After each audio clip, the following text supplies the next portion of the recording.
Again, thank you again, Cheryl. And again, welcome everyone. I trust your day so far has been fantastic. You're in great hands. Lots of respect from our foundation for Ms. Morales and the work of the cooperative. Let me begin again with my introduction. I am Carl Lavender, Chief Equity Officer, but I didn't arrive there obviously with that title. I have been born and raised in Cleveland, Ohio.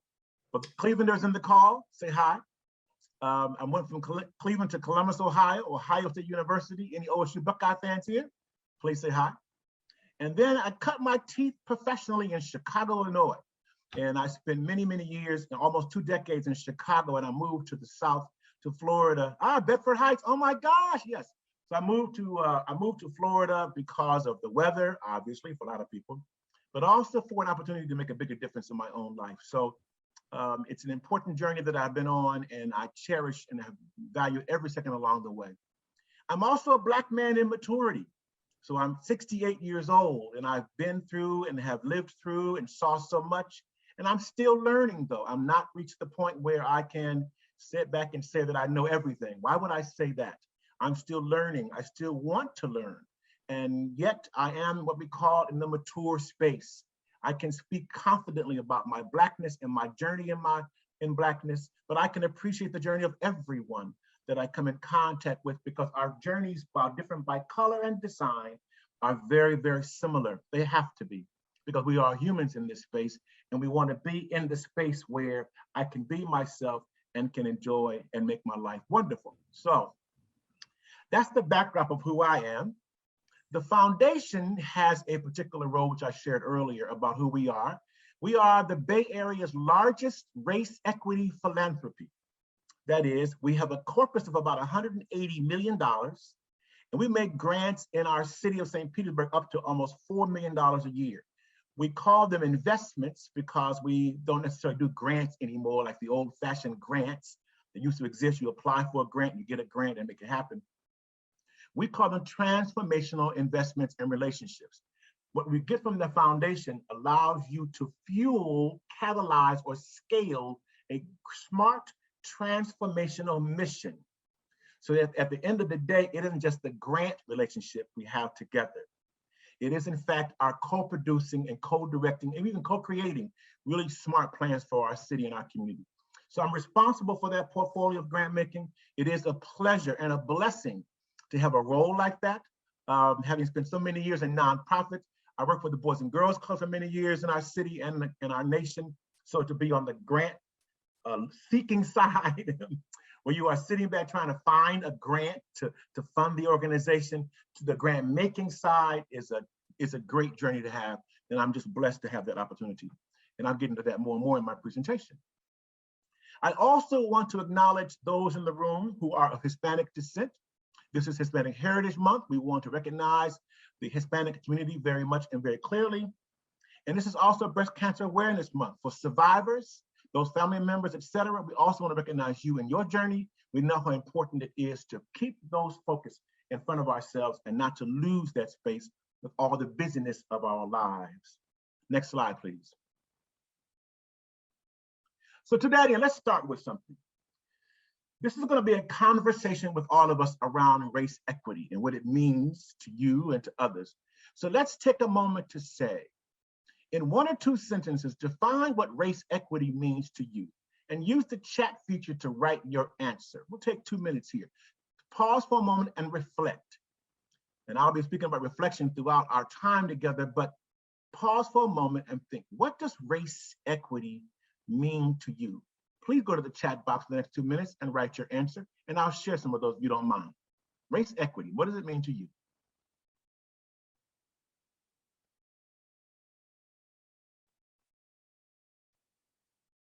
Can you access the chat?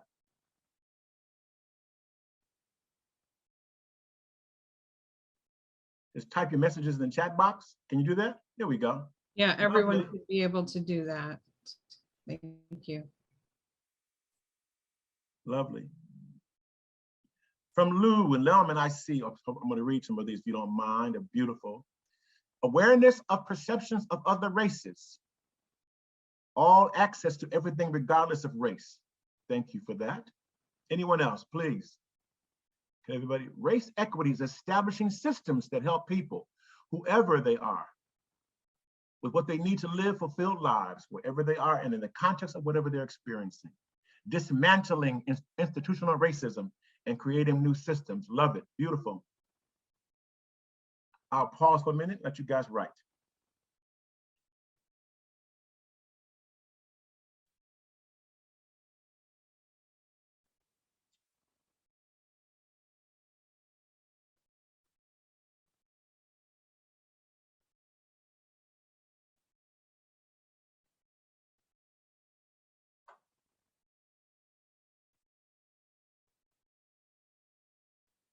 Great, let's share a couple of these. Equal treatment, justice for all, tearing down systemic racism, access to all, opportunities for all. We're all getting rid of, dismantling systemic racism, giving everyone the chance to be who they want to be and not hinder them by color, gender, or lifestyle. Equal access for health, any of those, wonderful. We're in the same space. This is the point. Oftentimes, we as practitioners, everyone has equal access. Thank you, Jonathan. We as practitioners can define some of these things based upon our own theories of change, but it's important that you as folks in the library system can also write and articulate your position, your values, and your definition when it comes to race equity. We are, as I said earlier, a significant player in this space with you. We come alongside the cooperative, if you will, and can offer guidance and counsel to break your definition to life inside library systems. And I trust you would remember that definition, write it up, if you will, frame it, hang it on a wall inside your office or in your library spaces, that others may learn from you and how you feel about this particular question, this very important question and moment in time to define race equity. Thank you all very much. Next slide. So what is the mission of our organization essentially? To achieve race equity, to address the health equity gaps, and to improve population health in Pinellas County. Now, I will say that our mission is going through some of a change. All of the dramatic headlines that have come into our lives in the last year with the pandemic and George Floyd, the presidential election, all those things have come in to influence those of us in this particular philanthropy. So we're analyzing our mission now to see, in fact, do we have everything captured in it? And I pause there to say, there are such dramatic circumstances that we find ourselves in right now. This is the time to examine mission. So many missions are years old, in some cases decades old. But it is time to look at your mission, your personal mission, your professional mission, and your organizational mission. Are you in the same space where we are headed as a society? Are you part of new thinking? Has that mission conversation been infused with fresh new data and ideas and concepts? Has that mission included people from all walks of life, different than your own, even dramatically different from your own?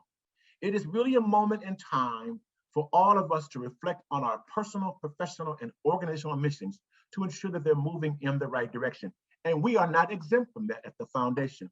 So this mission exists right now. It does navigate our North Star work. But we are looking at our mission to examine where we should be going next. And you'll be hearing about that. And Cheryl, you may even participate in the process of how we determine and revise our mission. We want to remain current. We want to remain fresh and dynamic. We want to remain in step with where the communities are going. We don't want to be left behind in that regard. So this mission space becomes an incredibly important time for serious dialogue. However, for now, our mission, achieve race equity to address the health equity gap and to improve population health in Pinellas County. Next slide. Population health, you hear this dialogue a lot, I'm sure you have. Those of you who catalog health systems, health information within libraries, you hear this term a lot. This again is an anchor part of our organization, a state of complete physical, mental, and social well-being, and not just the absence of sickness or frailty. So what does that mean? Often we have found through our data search, you may have heard this already, that only 20% of our population accesses health care for well-being. 80% look at their communities, where they live, where they love, where they work, where they worship, where they play, as the place to make their life better. So our role of the foundation and in our philanthropy is to ensure that that conversation is captured intently in race equity. So in population health, we want to ensure that Black and brown people, for example, have complete physical, mental, and social well-being, et cetera, et cetera. We want to make sure that our work in that space is particularly pointed in the right direction. Thus, the population health platform becomes, again, one of our North Star navigations. Next slide. The famous social determinants of health. You've seen it before, I'm sure. If not, the CDC, the World Health Organization, has defined these four areas as critical to navigating folks into population health. Health behaviors, clinical care, economic and social factors, and physical environment. These things we call the SDOH, or the social determinants of health. Here you have a working definition. The conditions in which people are born, grow, work, live, and age are the wider set of forces and systems shaping the conditions of our daily life. So these pieces here, these four areas determine your quality of life. When you examine where you are and where you live and what you do, you're walking in these spaces right here. So how is this made better for you? And what systems are available in life to make these things better for you? We are a champion to ensure that all people, particularly people of color, thrive in any of those four areas. So take a moment again. And by the way, Cheryl and Diana, I'll be using the chat box a lot because we were live right now. We're moving around. Like you can see, I'm quite an active person, but this Zoom thing has me confined to my chair in my house. But anyway, take a moment here again in the chat box. Which one of those SDOH spaces means the most to you? Which one of those? Health behaviors, clinical care, social, physical environment, which one of those mean the most to you? Would like to hear from you. So please, in your chat box, write something down there. Is it health behaviors? Is the clinical care means most to you right now? The social factors of life, your income, your salary, where you live, your physical environment, air quality, water quality. Which one of these social determinants of health mean the most to you? Please, take a minute to explain.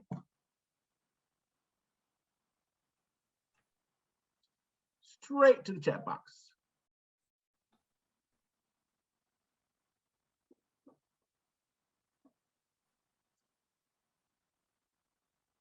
People are thinking. Thank you, Laura.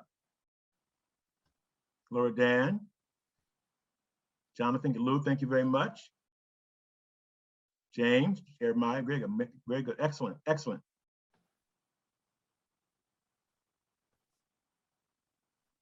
Excellent. Anyone else want to respond? Thank you. Keep going. Beautiful.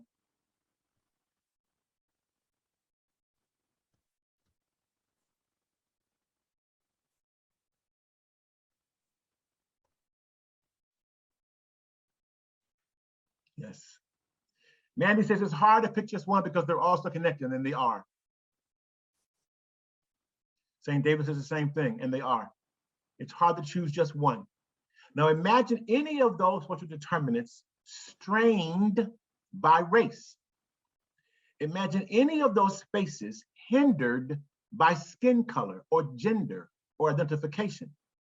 Imagine any of those pieces that you identified as important to you being hindered by a public law or regulatory requirement that has for many decades hindered Black and brown people from advancing.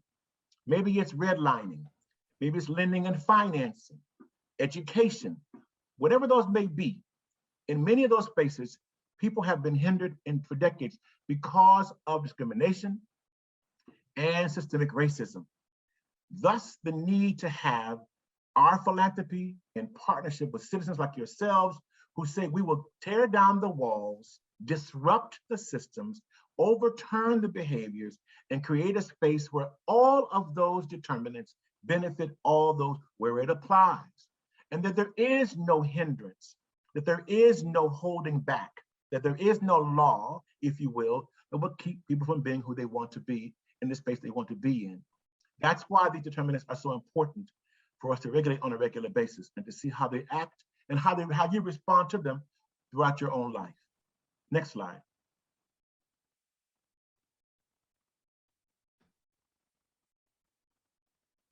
There was a data slide up. One more. Whoop, one more. Did I miss one? That it? There we go. So, was the data slide up first? There you go. Okay, fine. There we go. Data. Before I get into the piece around data, I want to be very clear that I'm proud and excited to share this space because here's where the cooperative can be most cooperative. Data, as I said earlier, is a critical driver for how we conduct our business. It is necessary. We cannot continue to live in rhetorical spaces. We need to be driven by something, a dashboard of some kind, some place where the work of our mission is evaluated for impact. The dashboards that created by PREL-C, dashboard created by city government and county governments, that over time we can evaluate what difference have we made. We cannot get to data, or at least smart data, unless we have smart research. The research asking the right questions. Without the right question, you're going to get to an answer, but it may not be the answer that you need. So therefore, you don't have the plan that you want to create. So data is important to our foundation. We have found ourselves for many years in rhetorical spaces and discussing and debating ideas and concepts, but we've matured and we're realizing more and more the value of data. Thus, having you partner with us becomes incredibly important. So let me share a couple of data points with you from our foundation. I trust I added them to my slide. Next slide. Who lives in our county? This is one of the slides that we use, a piece of data that we use to examine who's living here through the year 2050. This is a decent, I'm sure many of you may have seen this already in terms of who lives in our county, but this work came out of the policy link study that we did a couple of years ago. It says where our county is going in the future.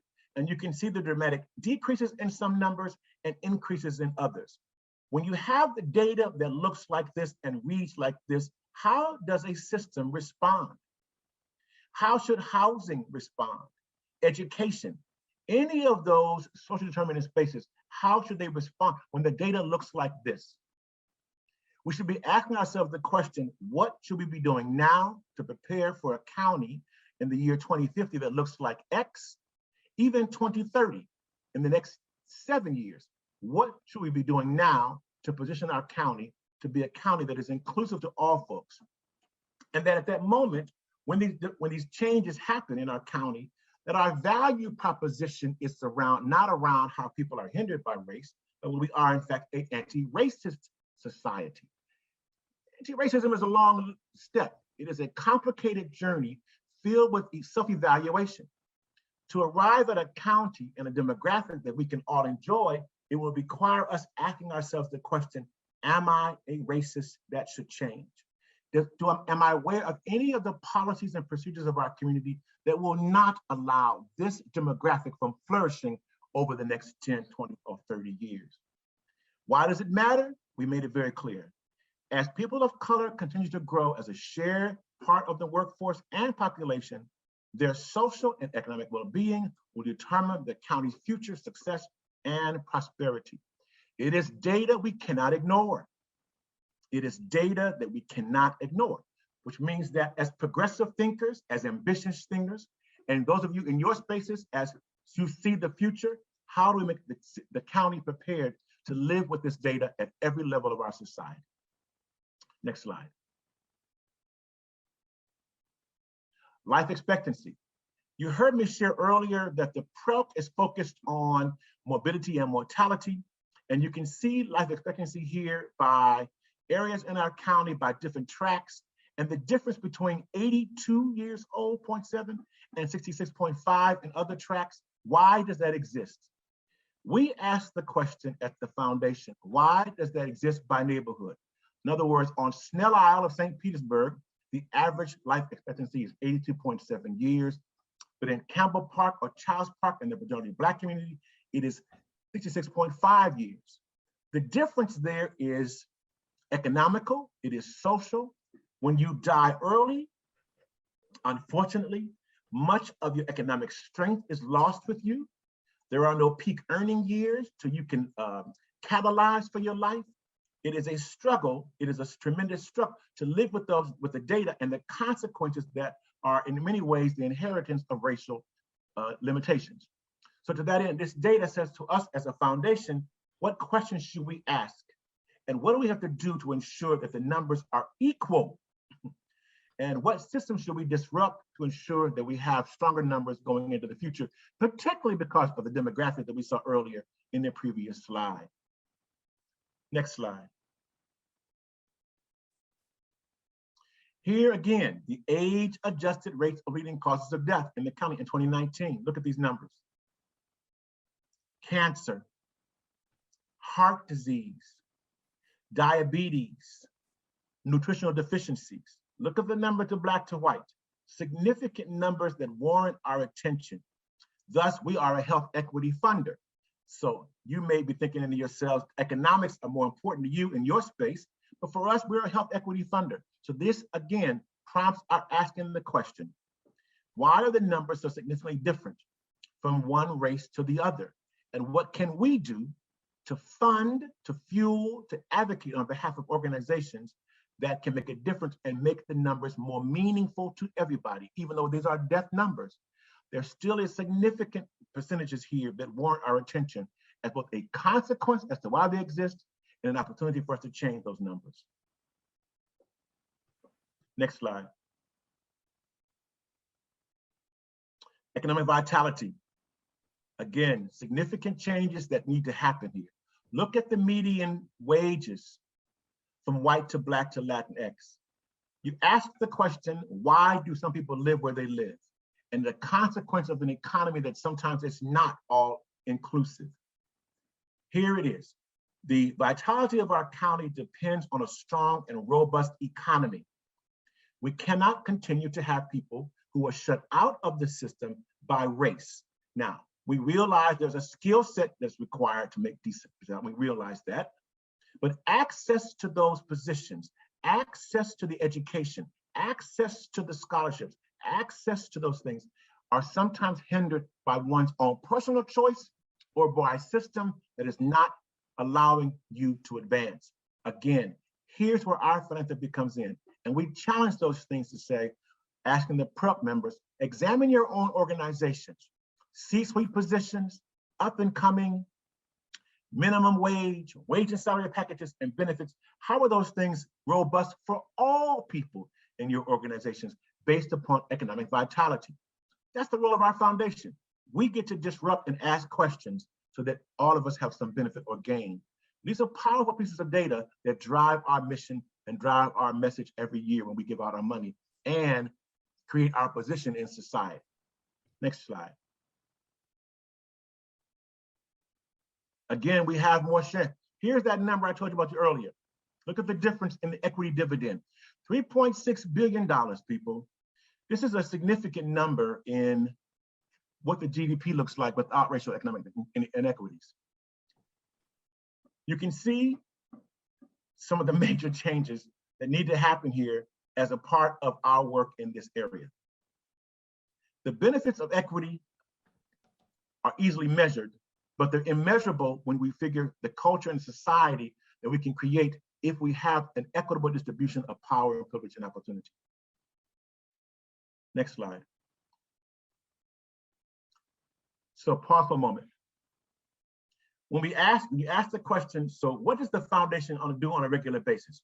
I've shared the opening, I've shared some of the data that drives our organization, the overall vision and purpose of our organization, but now we'll talk specifically about what are we doing on a regular basis and give you a chance to ask me some questions to the end of this.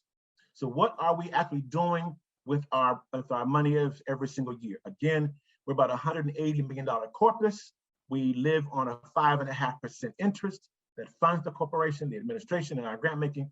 So what are we involved in and what are we doing that may be of interest to any of you, if you will? Next slide. So in the Grow Smarter place, I've shared with you about data on the economy.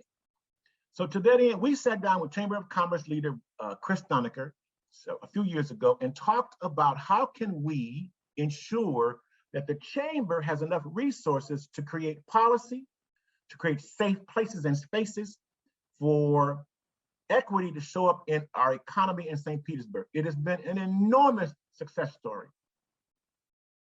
About $1.4 million we gave them over 3 years. They were able to hire a team of people that went deeper into the community to listen to people, to suggest to folks, to organize meetings around equity, to pull together task forces, to look at how the city is growing. And we want to believe that as a result of Grow Smarter, the city of St. Petersburg, and there are other indicators also, has probably the most robust opportunity for equity discussion than any other city in our county. We want to use this as a model for other chamber presidents, other economic leaders in this city. It's called Grow Smarter St. Petersburg, and I can connect you later on, but this really was a chance for people to have a conversation about the future of our city looks like what, and how does everybody who lives there have a chance to help design that future. Grow Smarter is it. Next slide. The St. Petersburg Food Policy Council. Again, our dollars are focused in St. Petersburg, although you may be any other place in the county. If you have an impact in St. Petersburg, you are eligible for our funding. Per square mile in South St. Petersburg, the absence of fresh food, the absence of grocery, the absence of advocacy around fresh food is prominent, if you will. And I say that because it's not there. Yet there are some folks where they believe they have the right space and maybe even doing the right thing, but it does not capture all of the needs that we know we need to have in food policy. So we funded work, research work, and capacity building work, engaged in city government and the electeds at city council to create a food policy council. This council can help monitor, not manage, but monitor food systems, conversations, and navigation in our city.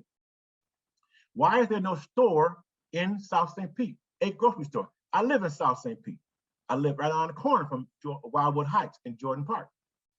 There's no grocery store. So why are we shopping at the convenience stores more often? Why are we going to little corner shops?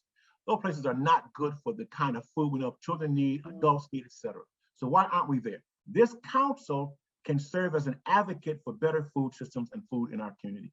Powerful place to be, so important. All of us know this. All of us know this. I can send these things to you later on, sure, if you want them.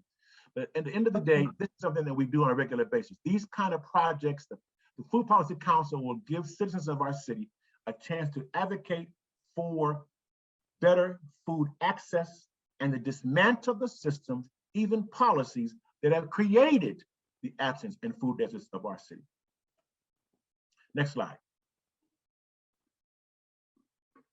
Here we have an incredibly powerful piece of our work that may involve all of you again. We call these pathways to health equity, and there are 3 areas of interest. The first thing is speakers who inspire. We've brought in any number of speakers who are candid and deliberate and upfront regarding race, racism, gender, any of the isms that have hindered our society. We have permission to do that. There are other places where people hesitate to do that kind of thing because of their policies, their procedures, their politics. We don't care, as they say. We can move this forward. We've had some dynamic speakers, and you may have been to some. If you have them, please let me know. Great speakers that have come into our space in our St. Petersburg location and around the county that talks about issues and concerns that affect you as a person in your race and gender journey. Speakers who inspire. Stay tuned. We just confirmed Heather McGee, who wrote Some of Us, who will be joining us in March for a huge meeting at USF campus in St. Petersburg. And we're going to discuss race equity in the city going forward. But Heather McGee is going to join us. It's that kind of person, but also community leaders like Gwen Reese and Askia Muhammad and others who speak to the value of this. We've also fueled those folks in our Speakers Who Inspire space. Beyond Diversity, Courageous Conversation About Race is a curriculum-based protocol that we teach in our community. We are the largest provider of curriculum-based race equity conversation in our county. Our program this week, as a matter of fact, has about 80 citizens from all walks of life in a 2-day class on how to create a conversation about race using a protocol. Why do we say that? We all know that discussions about race can be complicated, burdensome, make you uncomfortable or uneasy, even difficult and complex. It forces you to examine deep within the insides of yourself, your own childhood, your own values, and you may even come to a conclusion that you say to yourself, I do not want to be around people who live in a racist space or a racist conversation. You may have decided yourself that I want to change my life. I do not want to live in this space. But how do I begin a new conversation? How do I begin fresh conversations? This particular program will help you navigate that. It teaches you how to break the ice, if you will, how to be comfortable, how to accept non-closure in your conversations, how to navigate how to be a part of a co-created space in race conversation. It's been very well received. We have about 600 people that have gone through the program, and would love to get many of you involved in it. I know for a fact you'd benefit from being a part of the program going forward. We'll do it again next spring, and I'll make sure you get an invitation. And the last thing is the communication side of this. Well, here we've got newsletters, periodicals, writings, announcements, but we've also got research projects that we use to navigate this space. And here, in particular, we shape our messages around the communication side. So to that end, those three together give us strength in our movement building and make our life much better, because it allows us to be much more focused on what we want to accomplish. Next slide. Here's our hero in this space. Glenn Singleton is the founder and writer of Courageous Conversations. Mr. Singleton has had his own race epiphany as a young child. His epiphany moment was confirmed by his neighborhood and his family. And he was given that moment, that's given that call that says, take your message to the masses, which he did do, and created Courageous Conversations. All over the nation and around the world, this project has manifested itself and given lots of people the chance to learn and go deeper in their race equity journey. But I wanted to see how we have been part of this. Over 550 people have been there in our program locally. And we hope to strengthen this even further because it's necessary. We want to go deeper into communities beyond St. Petersburg with the message of being anti-racist, and this conversation will help us do that. We don't want to put you in a place where you're in a conversation about race that feels clumsy and awkward. That's the key here, my friends, because it can be, but we know it's a necessary conversation. The data has proved it to be so. Thus, this protocol will help you navigate appropriately into some conclusion regarding race. Next slide. Thus, again, our leadership council. So this was a tough one, though. This was hard work. Cheryl was a quick yes. She was like, yes, absolutely, right away. But there are others who said, well, I don't know about that. What is it going to do? Why is it going to exist? I've been here before. Why are we doing this kind of thing? So we spent a lot of time post George Floyd's murder having this conversation about the value of leaders being looked at, observed, challenged around race. And thus the PREL now exists. We'll be asking all PREL members to sign a commitment letter in December, Cheryl, that says you are prepared for year number 2 and beyond the editorial that's created the space. Now we go deeper into the data, deeper into your role as a PREL member. However, this piece of work in our county, stay tuned, it's going to be significant if all things work together for the good, and we know that it will. You'll be hearing more about the PREL Council. We've gotten requests for people to join it, and it's now moving to the place where it will take off. Now, here's a consideration. We don't want PREL to become another convening and gathering among folks that ends up being just a political photo op for people, or a chance to get my name on a resume, and we end up we've been there many, many times before. This has to have more meaning. That's why our role is to protect it and build a firewall around its mission and its purpose to ensure it doesn't get watered down to another gathering of people with a resume build. So stay tuned for that. We'll need a library system, I'm sure, for more and more research to justify the power and the capacity of PREL. Very excited about that. And next slide. Here is something that I live by that sort of helps me in this space to become or keep me engaged. My job is complex, folks.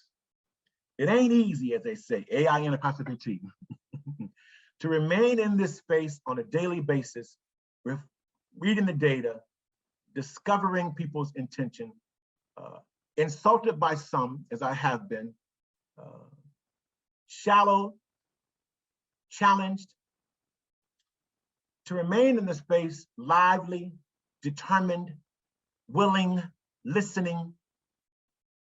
It's difficult and complex. Yet I know we have to. So I live by this here, and I want to share this with you. It takes awareness, deepening understanding, and action by all of us, individually and collectively, to dismantle these systems. We cannot continue the way it used to be, or the way it's always been, or the way it always is.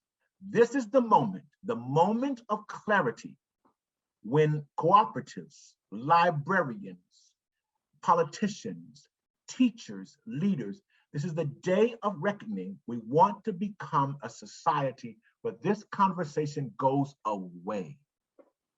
It goes away.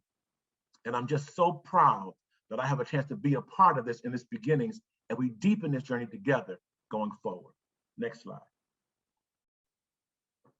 So I gave you an outline of our organization, my purpose, our vision. It's a lot to cram, if you will. I would love to be in person. I can see your faces and we can chat and talk and break up into small groups and all those kind of things and have you see our space.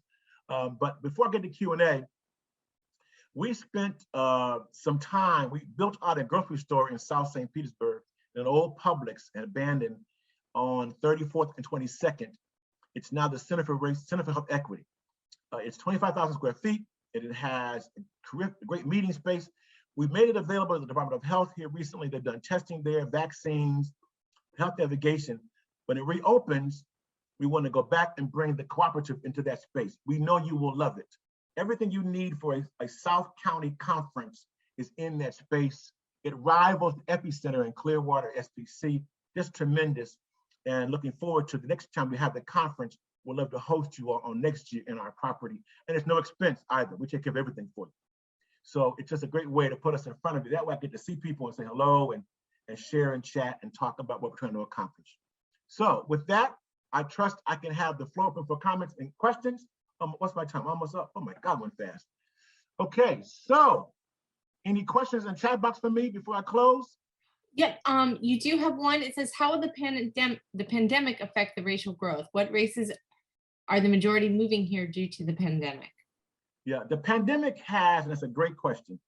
The research is very clear that Black and brown people have not participated in the testings and the vaccination to the same clip as white people. So we knew we had to create interventions in that regard. So we funded a coalition of faith leadership, educators, and community organizers to work in that space to get the numbers equal, We know the pandemic has made an impact on our society. We realize that. But why are some left out? For their own suspicions, for their own fears and anxiety. We funded a whole campaign called Beat COVID 2.0. It cost us quite a bit to do so, but we had a tremendous response. And we took the numbers to within 4 percentage points. So we're very pleased about what that's been done, but there's still work to be done there. So yeah, we've been very clear on our role in that space, and our Department of Health has been very clear in using us for that reason.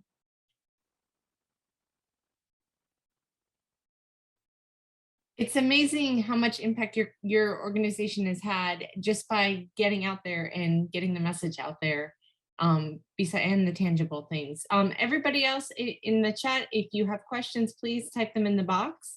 Otherwise, we'll let Mr. Lavender head off to his next engagement. There's another question. How can we partner with Pinellas County Schools to help low-funded schools? The school district has a new office on equity, Pat Wright, W-R-I-G-H-T. Call the district, ask for Pat Wright's office. Pat Wright can connect you in that regard. You know that our leader, Dr. Michael Rego, has been very, very clear about the role of equity and the need to have more support for low-performing schools. But Pat Wright can help navigate your question and your mission in that space. Also, may I also say to you that Lakewood Elementary School in our county, which was an F school, is now an A school. Let me say it again. Lakewood Elementary, which was an F school, is now an A school. You may want to reach out to see how in effect that happened and how can library cooperatives be even more support there. This might be a silly question, and it never is when it starts that way, but how do you stay so positive in the face of sometimes overwhelming bad news? Thank you for the question. I appreciate your looking out for me. I'm a man of faith, so I remain faithful there. It's a great motivation, or I say he is a great motivation.